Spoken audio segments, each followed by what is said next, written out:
Irmãos, bom dia, que a graça e a paz do nosso Senhor Jesus esteja com todos nós.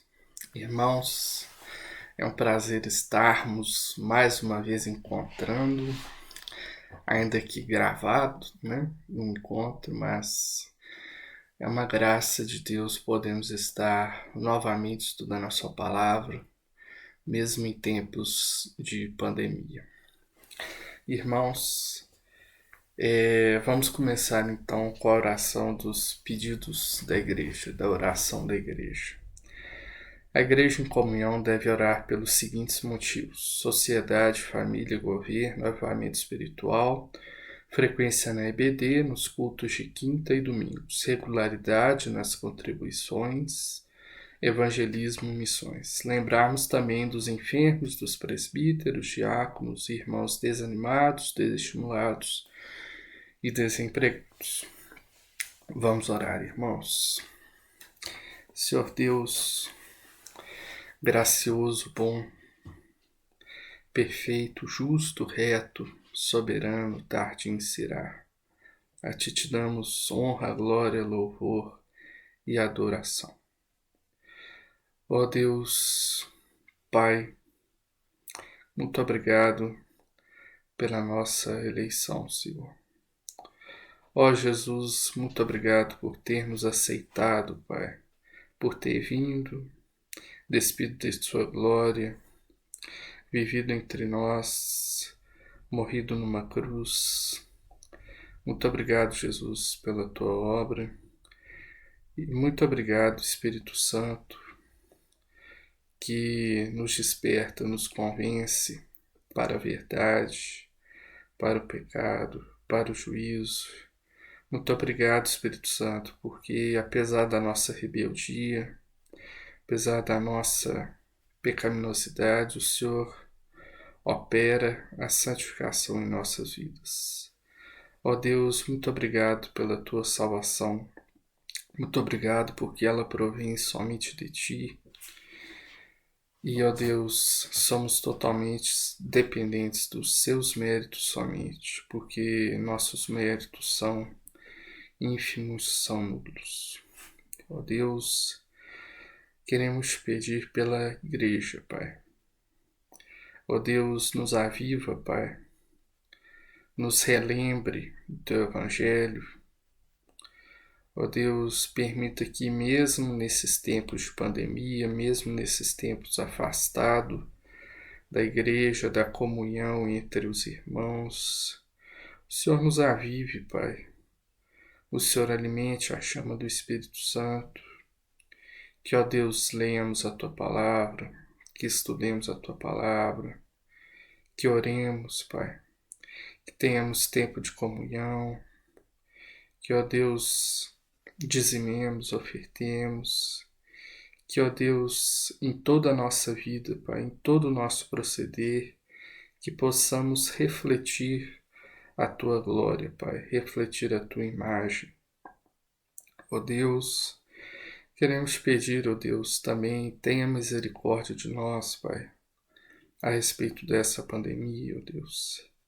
Inspira temor do Senhor, ó Deus, em todas as autoridades, em todo o povo, Pai, porque sabemos que essa pandemia, Pai, e todas as outras, Pai, que foram ao longo da história, são juízo Teu sobre as nações, Pai. Por isso, Pai, viemos pedir misericórdia, Pai, misericórdia, ó Deus, do povo brasileiro, ó Deus das nações. Pedimos a Ti também, Pai, tenha misericórdia da igreja, ó Deus, que a igreja não se disperse, que a igreja se mantenha no foco, Pai, do estudo, da oração, da comunhão, do refletir a Tua imagem, ó Deus, para todos os povos. E, ó Deus, pedimos a Ti também por essa aula, Pai, que teremos, que o Senhor, ó Deus, através do livro de Jó, nos mostre, Pai, a verdade, Pai, a verdade de quem Tu és, a verdade da Tua Escritura. Ó Deus, isso tudo, Pai, oramos no nome do Teu Filho, Jesus Cristo, no poder do Espírito Santo. Amém. Bom, irmãos, como os irmãos devem se lembrar, na aula passada nós fizemos o encerramento do bloco dos livros históricos. Eu até já peço perdão para os irmãos, porque eu disse no início da aula passada que a aula ia ser mais curta, né? Mas no final foi a aula mais longa de todas. Então eu peço perdão para os irmãos dessa aula. Eu vou tentar me controlar um pouco mais. Bom, nós fizemos esse encerramento do bloco dos livros históricos, vendo que os livros históricos mostram a verdade teológica, mostram o agir de Deus ao longo da história da nação de Israel. E também na aula passada nós fizemos uma breve introdução, né, ao bloco dos livros poéticos e de sabedoria. Bom, nós vimos que esse bloco ele contém muitas características. Nós vimos que a interpretação dos livros poéticos e de sabedoria pode ser um pouco difícil para nós, porque nós não temos mais contato, né, com a poesia mais. Porém, nós temos várias ferramentas para poder fazer uma boa interpretação desses livros na nossa leitura corriqueira. A primeira coisa que nós vimos são a respeito da profundidade, né, da linguagem ou do uso de muitas ferramentas linguísticas. Nós vimos, por exemplo, as figuras de linguagem, né? Nós vimos aqui alguns exemplos de figuras de linguagem que são muito usados na poesia bíblica. E todas essas ferramentas que tem-se, né, que nós sabemos hoje em dia, ajudam na interpretação mais fiel dos livros poéticos, que representam um grande desafio para nós hoje. Bom, fizemos essa breve introdução e também nós já vimos esse primeiro slide do livro de Jó. Bom, eu já vou dizer para os irmãos que o livro de Jó é um livro extremamente rico, um livro que eu pessoalmente acho um livro muito difícil de ser interpretado. É um livro muito complexo, né? Que tem muita riqueza de conhecimento de Deus, né? Então eu vou abordá-lo em só uma aula, então a minha aula, querendo ou não, vai ser um pouco pobre. E eu peço perdão aos irmãos aí, mas vamos tentar fazer de uma maneira geral uma introdução ao enredo de Jó, a introdução à história de Jó, dar umas orientações básicas aí para os irmãos poderem ler o livro de Jó de uma forma mais tranquila. Bom, na aula passada nós já lemos esse slide, então vamos lê-lo rapidamente. Jó foi escrito por autor desconhecido com datas entre 970 e 586 a.C. Na última aula a gente viu o porquê dessa data longa, né? Então não vou me alongar muito. O propósito do livro de Jó é explorar os limites e os usos adequados da sabedoria proverbial tradicional no caso de um sofrimento de um justo. Bom, assim, na aula passada nós ficamos mais detidos nessa sabedoria proverbial tradicional, né? Então nós já sabemos o que é e nós vamos então agora entrar nesse enredo do livro de Jó que trata desse sofrimento, né? Sofrimento que é tão comum a todos, né? E ver como a sabedoria de Israel da época tentou lidar com esse sofrimento de um justo. Bom, irmãos, então entrando no livro de Jó, o primeiro. Já vi que esse meu slide está um pouco desconfigurado, né? Bom, o livro de Jó, como os irmãos podem ver aí, e como os irmãos, eu acho que eu já disse na última aula, o livro de Jó tem meio que uma estrutura sanduíche, né? Na questão da prosa e da poesia, né? Nós vimos na aula passada a diferença entre prosa e poesia, e o livro de Jó começa com 2 capítulos em prosa, capítulo 1 e capítulo 2, que formam um prólogo, né? Ou seja, uma introdução ao livro de Jó. E o último bloquinho do livro de Jó é um, é um epílogo, né? Então é uma conclusão do livro de Jó que também é feito em prosa. Então, nesses dois bloquinhos de prosa, entre esses dois blocos, o recheio desse sanduíche é todo de poesia. Então, o livro de Jó tem essa característica de ter uma estrutura de sanduíche. O prólogo, então, do livro de Jó, esse capítulo 1 e o capítulo 2, vai mostrar o contexto do livro de Jó e a situação em que Jó estava e a situação em que Jó chegou. Os versículos 1 a 6, espero que os irmãos já estejam com suas Bíblias abertas no livro de Jó. Esses versículos 1 a 6 do capítulo 1 mostram que Jó era um homem temente a Deus. E os versículos 7 a 12 são muito interessantes para entender Satanás, para entender o que o inimigo faz. Os versículos 7 a 12 mostram que Satanás está no versículo 7. Então saiu Satanás da presença. No versículo 7 do capítulo 1, desculpa. Então perguntou o Senhor a Satanás: De onde vens? Satanás respondeu ao Senhor e disse: De rodear a terra e passear por ela.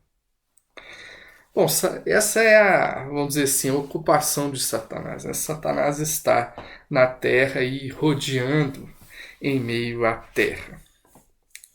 Interessante perceber aqui na leitura, se os irmãos fizerem uma leitura mais atenta, aí dos versículos 7 a 14, os irmãos vão perceber que Satanás estava rodeando, né, a terra, e aí chega Deus, faz uma pergunta: Você já viu meu servo Jó, que me obedece tão fielmente? Né? E Satanás fala: Toque nos bens dele para ver se ele continua te obedecendo, Senhor. E Deus fala: Sim, eu permito que você, Satanás, toque nos bens de Jó. Então Satanás sai e vai cumprir a ordem de Deus. Percebe, irmãos, que qual é a liberdade de Satanás? Né? A liberdade de Satanás é a liberdade que Deus dá a Satanás. Satanás é um ser criado. Satanás é um cisco perante Deus. Satanás está debaixo do poder de Deus. Satanás, como mostra os versículos 13 a 22 do capítulo 1, obedeceu à ordem de Deus de tocar nos bens de Jó. Satanás simplesmente está abaixo de Deus em seu poder. Satanás é sim um inimigo muito astuto que tanto no Antigo Testamento quanto no Novo Testamento, quanto hoje, nós devemos estar atentos quanto às investidas de Satanás. Porém, nós temos que entender que Satanás é um cisco diante de Deus. Não há um dualismo, né? Porque hoje algumas igrejas pregam que Satanás é como se fosse um poder paralelo a Deus, né? Bom, irmãos, Satanás não tem nenhuma comparação a Deus. Satanás é o oposto a Deus, mas ele não tem nenhum poder sobre Deus, ou não tem nenhum poder comparável com Deus. Satanás ele é simplesmente uma ferramenta de Deus. Acaba sendo, né, por mais relutância que Satanás tenha contra Deus, por mais que Satanás seja contra Deus, o governo providencial de Deus mostra que Satanás, na verdade, ele está ali no seu plano contra Deus, na verdade, cumprindo os propósitos de Deus. Bom, irmãos, depois dessa breve consideração sobre a atividade de Satanás, capítulo 2 do livro de Jó mostra que Satanás estava na mesma atividade, né? Rodear e passear pela terra. E Deus novamente vai falar com Satanás, Satanás se dirige a Deus e Deus fala com ele, com Satanás. Você vê o meu servo Jó, novamente falando de Jó, né? Então Deus, vamos dizer assim, pede um relatório para Satanás, né? Você vê o meu servo Jó? O que você vê do meu servo Jó? O que você fez com o meu servo Jó foi suficiente para aquilo que você queria? E Deus pede esse relatório para Satanás. E Satanás então vai pedir para ferir a saúde de Jó. E novamente Deus permite que Satanás fira a saúde de Jó. Então Satanás vai e cumpre o propósito de Deus. Então, aqui no finalzinho do capítulo 2, aqui está os versículos-chave para entender o contexto, né? Entender o enredo do livro de Jó. Está aqui, capítulo 2, versículos 11 a 13, diz assim: Ouvindo, pois, 3 amigos de Jó todo este mal que lhe sobreviera, chegaram, cada um no seu lugar, Elifaz, o tenamita, Bildade, o suíta, e Zofar, o naamatita, e combinaram de ir juntamente com dois com ele consolá-lo. Levando eles de longe os seus olhos e não reconhecendo, ergueram a voz e choraram.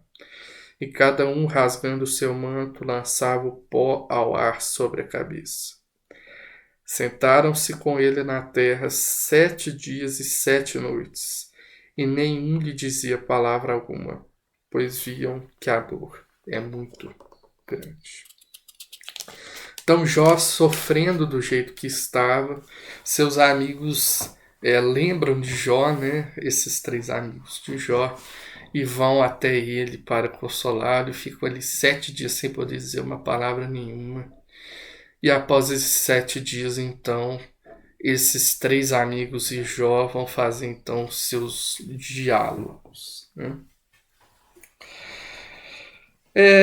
E esse bloco aí, esse segundo bloco, diálogos entre Jó e seus amigos, vai começar com um lamento de Jó. Vamos ler então o versículo 4 do capítulo 3. Diz assim: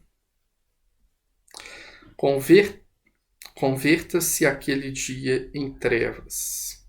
Vamos ler, iniciando o versículo 3. Diz assim: Pereça o dia em que nasci e a noite em que disse, foi concebido o homem.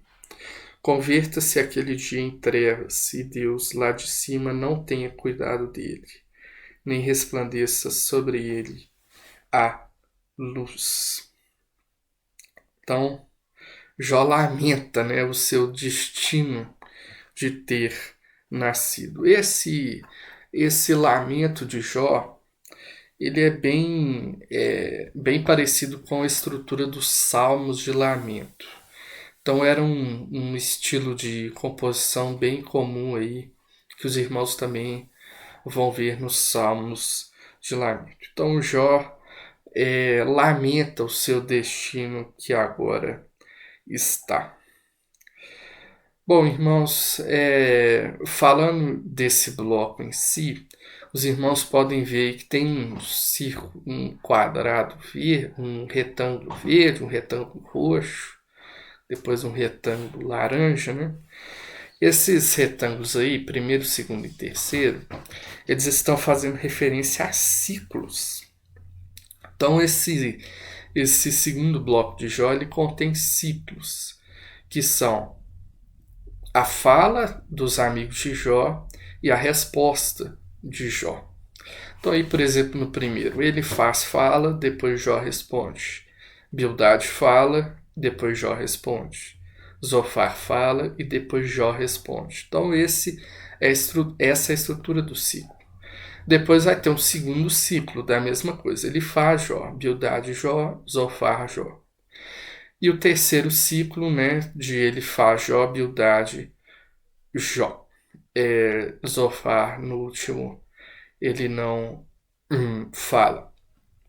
E depois vai ter um discurso de encerramento de Jó. Bom, irmãos, essa é a estrutura basicamente desse primeiro bloco e o maior bloco do livro de Jó. São diálogos, né? São esses amigos de Jó vão tentar analisar a situação de Jó para entender por que Jó estava sofrendo tanto. Porque esse sofrimento repetidamente veio sobre a vida de Jó. Então, irmãos, nós vamos tratar aí mais ou menos aí, vamos tratar mais rapidamente desses ciclos das falas desses amigos de Jó.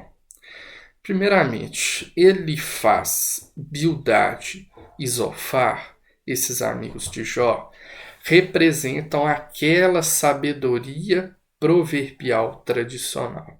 Então, esses amigos de Jó, eles foram educados, logicamente, nessa sabedoria proverbial tradicional, e agora eles vão usar essa sabedoria para tentar analisar a situação de Jó.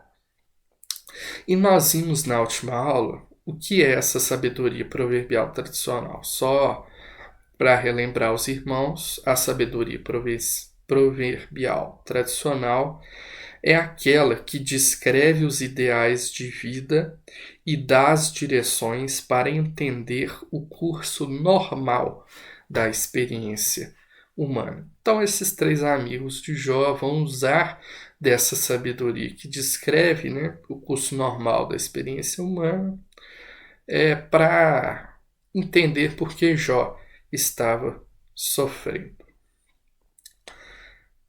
E nós vamos ver como o livro de Jó faz críticas a respeito dessa sabedoria proverbial tradicional. Agora vamos analisar aí brevemente os ciclos. No primeiro ciclo, a ideia principal desse primeiro ciclo é: Deus abençoa o íntegro e amaldiçoa o pecador. Então, esses três amigos de Jó vão defender esse princípio fundamental da sabedoria proverbial tradicional. Deus abençoa o íntegro e amaldiçoa o pecador. Agora vamos ler aqui algumas ilustrações, né, de como esses amigos de Jó colocam essa sabedoria. Elifaz diz então no capítulo 4. Vamos ler só o versículo 7 do capítulo 4 de Jó, para ilustrar a fala de Elifaz. Diz assim: Lembra-te, acaso já pereceu algum inocente? E onde foram os retos destruídos? Bom, aqui Elifaz está justamente repetindo essa afirmação categórica da sabedoria proverbial tradicional. Se uma pessoa é justa, ela vai receber bênçãos. E se uma pessoa é má, ela vai receber sofrimentos. E Jó vai responder no capítulo 6, versículos 1 a 4. Então Jó responde assim. Então Jó respondeu: se a minha queixa de fato se pesasse, e contra ela numa balança se pusesse a minha miséria, esta na verdade pesaria mais que a areia dos mares, pois por isso é que as minhas palavras foram precipitadas, porque as flechas do Todo-Poderoso estão em mim cravadas, e o meu espírito sorve o veneno delas. Os terrores de Deus se arregimentaram contra mim. Então, o que Jó está dizendo? Você está me acusando de que eu pequei, por isso eu estou sofrendo. Jó responde: Deus é o árbitro. E Jó aqui está dizendo que ele não é culpado de pecado e mal. Jó admite que não é culpado de pecado e mal. Então ele acusa Jó de ter pecado e por isso ele está sofrendo. E Jó responde: não, eu não pequei. Depois vem Bildade, aí no capítulo 8. Então vamos ler os versículos 4 a 7 da resposta de Bildade, capítulo 8. Se os teus filhos pecaram contra ele, Deus, também ele os lançou no poder da sua transgressão. Mas se tu buscares a Deus e ao Todo-Poderoso pedires misericórdia, se fores puro e reto, ele sem demora despertará em teu favor e restaurará a justiça da tua morada. O teu primeiro estado, na verdade, terá sido pequeno, mas o teu último crescerá sobremaneira. O que Bildad está dizendo? Jó, você pecou. Arrependa-se desse seu pecado e Deus restaurará as suas bênçãos, né? As suas posses, a sua família, a sua saúde, etc. Então a lógica é a mesma. Jó estava sofrendo porque ele pecou. Essa é a lógica da sabedoria proverbial tradicional. E Jó responde no capítulo 9, versículos 1 a 4. Então Jó respondeu e disse: Na verdade, sei que assim é. Porque como pode o homem ser justo para com Deus? Se quiser contender com ele, nem a uma de 1000 coisas lhe poderá responder. Ele é sábio de coração e grande em poder. Quem porfiou com ele e teve paz? Seus amigos, então, estavam culpando. Elifaz e Bildad culparam Jó de algum pecado para ele estar sofrendo. E Jó continua respondendo: Eu sou inocente, eu não pequei. Agora vamos ver Zofar, no capítulo 11. Versículos 1 a 3 diz assim: Então respondeu Zofar o Naamatita: Porventura não se dará resposta a esse palavrório? Acaso tem razão o tagarela? Será o caso de suas parolas fazerem calar os homens? E zombarás tu, sem que ninguém te envergonhe? Zofar, ele era mais agressivo, né? Então Zofar praticamente xinga, né, o Jó de tagarela, parolas, né, como se fosse enganos, né, acusando Jó de ser enganador e acusando Jó de estar zombando da sabedoria, né, dos seus amigos. Zofar era mais agressivo. E Jó vai responder no 12, versículos 2 e 3. Na verdade, vós sois o povo, e convosco morrerá a sabedoria. Também eu tenho entendimento como vós, e não vos sou inferior. Quem não sabe coisas como essas? Então, Zofar acusou Jó de ser um zombador. E Jó falou: Não, eu não sou um zombador, eu sei a mesma coisa que você sabe. Então, os irmãos estão entendendo que é meio que uma troca de acusações, né, entre os amigos de Jó e Jó, nesse primeiro ciclo. Então, a ideia desse primeiro ciclo é essa. Jó estava sofrendo por quê? Porque ele pecou. E no segundo ciclo, o que vai ocorrer é que os amigos de Jó vão continuar com essa mesma hipótese. Jó estava sofrendo porque pecou. E Jó vai se defender da mesma forma. Então, o que nós vamos ver é mais e mais insultos. Vamos ver a fala de Elifaz no capítulo 15, versículos 1 e 4. Diz assim, 1 a 4. Então respondeu Elifaz o Temanita: Porventura dará ao sábio em resposta ciência de vento? Encher-se-á a si mesmo de vento oriental, arguindo com palavras que de nada servem, com razões de que nada aproveita? Bom, Elifaz está dizendo: Você, Jó, não está agindo conforme a sabedoria. Tornas vão o temor de Deus e diminuís a devoção a ele devida.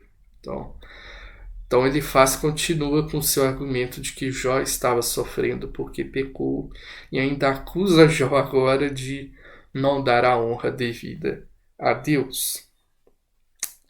Então Elifaz que no primeiro momento, nessa primeira fala do primeiro ciclo tinha preocupado um pouco mais em consolar Jó, agora já no segundo ciclo ele vai rasgar o verbo mesmo, vai falar que Jó não está com a sabedoria legal, Jó não está temendo a Deus. E Jó vai responder no capítulo 16. Vamos ler parte do versículo 1. Então respondeu Jó: tenho ouvido muitas coisas como estas, todos vós sois consoladores molestos, ou seja, maus consoladores. Porventura não terão fim essas palavras de vento? Ou o que é que te instiga para responderes assim? Eu também poderia falar como vós falais, se a vossa alma estivesse no lugar da minha. Eu poderia dirigir-vos um montão de palavras e menear contra vós outros a minha cabeça. Poderia fortalecer-vos com as minhas palavras, se a compaixão dos meus lábios abrandaria a vossa dor. Bom, irmãos, então o Jó está falando, mas que diabo de conselheiros, que diabo de consoladores são vocês, né? Quão péssimos consoladores são vocês, vocês vêm para me consolar e ficam me acusando, né? Então, Jó se responde assim, meio que fazendo assim, autocompaixão, né? Então nós estamos vendo aí o segundo diálogo, mais ou menos como, esse segundo ciclo, mais ou menos como uma intensificação da troca de acusações. E agora a fala de Zofar, no capítulo 20, versículos 4 a 7, diz assim: porventura não sabes tu que desde todos os tempos, desde que o homem foi posto sobre a terra, o júbilo dos perversos é breve e a alegria dos ímpios momentânea? Ou seja, Zofar está falando o seguinte: como a alegria de Jó tinha terminado, então Jó se encaixa nessa categoria, né?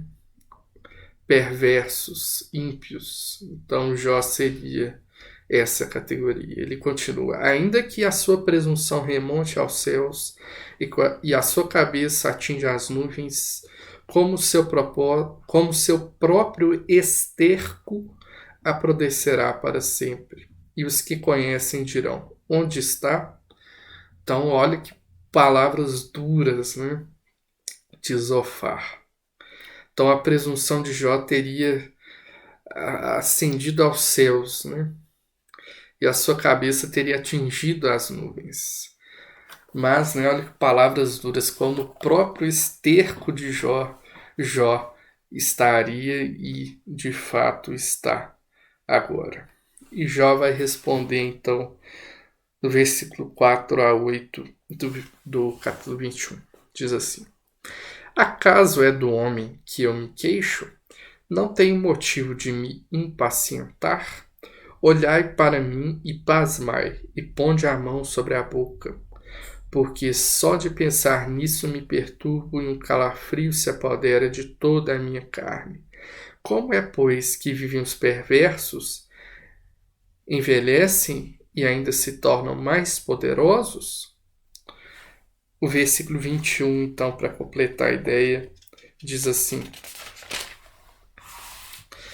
porque depois de morto, cortado já o número dos seus meses, que interessa a ele a sua casa? Bom, então Jó estava lamentando a sua situação, uma situação de alguém, segundo ele, inocente, e está agora falando dos ímpios, né? Como os ímpios prosperam, como os ímpios têm casas bonitas, como os ímpios têm uma vida mais abençoada que eu, Jó. No versículo 21 ele traz essa conclusão, né? Depois de morto, o que interessa a ele sua casa, né? O que a casa vai adiantar para o rico, para o ímpio, depois que ele já está morto? Então Jó chega a essa conclusão. Então o segundo ciclo vamos dizer assim, uma intensificação do primeiro. A lógica da sabedoria proverbial tradicional. Você está sofrendo porque você pecou. Bom, irmãos, então vamos encerrar aqui nossa aula. Eu peço desculpa para os irmãos aí, os irmãos devem ter percebido que deu um corte, mas é porque eu gravei a aula do livro de Jó e deu 1 hora e 10 minutos, então eu vou partir essa aula no meio e publicar essa aula hoje, né, no dia 17, e a outra metade da aula vai ficar para domingo que vem. Os irmãos fiquem na paz, espero que os irmãos estejam entendendo o livro de Jó. Então, conto com os irmãos no próximo domingo. Amém.